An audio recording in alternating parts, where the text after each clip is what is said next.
Gas সিলিন্ডারের সংকটের জেরে সমস্যায় পড়েছেন সুন্দরবনের রায়দিঘির সামুদ্রিক মৎস্যজীবীরা। সিলিন্ডার না পাওয়ায় অনেক ট্রলারই গভীর সমুদ্রে মাছ ধরতে যেতে পারছে না। ফলে বড়সড় আর্থিক চাপে পড়েছেন ট্রলার মালিক ও মৎস্যজীবীরা। সাধারণত ট্রলারগুলিতে রান্নার জন্য কাঠ ব্যবহার করা হয় না, গ্যাস সিলিন্ডারে রান্না করেন মৎস্যজীবীরা। একটি ট্রলারে প্রায় 15 জনের বেশি মৎস্যজীবী থাকেন এবং সমুদ্রে 1 সপ্তাহ থেকে 15 দিন পর্যন্ত থাকতে হয় তাদের। এই দীর্ঘ সময় রান্না ও খাবারের জন্য গ্যাস সিলিন্ডার অত্যন্ত জরুরি।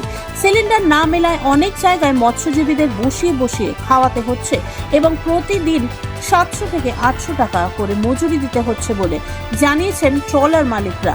এ বিষয়ে মৎস্যজীবী বাপ্পা সর্দার জানান, তারা বিভিন্ন জায়গায় গ্যাস সিলিন্ডারের খোঁজ করছেন, কিন্তু কোথাও সিলিন্ডার মিলছে না।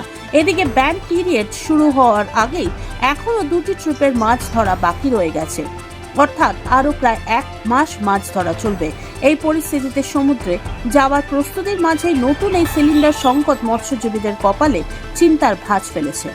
পরিস্থিতি এই মুহূর্তে পরিস্থিতি খুবই খারাপ। গ্যাস তো এমনি পাওয়াই যাচ্ছে, আমাদের এখন টলি চলে গ্যাসের দিয়ে রান্না হয়, কিন্তু গ্যাসের এত ক্রাইসিস যার জন্য আমরা কীভাবে এখনও 2টো ফিশিং বাকি আছে, 1 মাস বাকি, 2টো ফিশিং হবে, কিন্তু কীভাবে চালাবো আমরা বুঝতে পারছি না।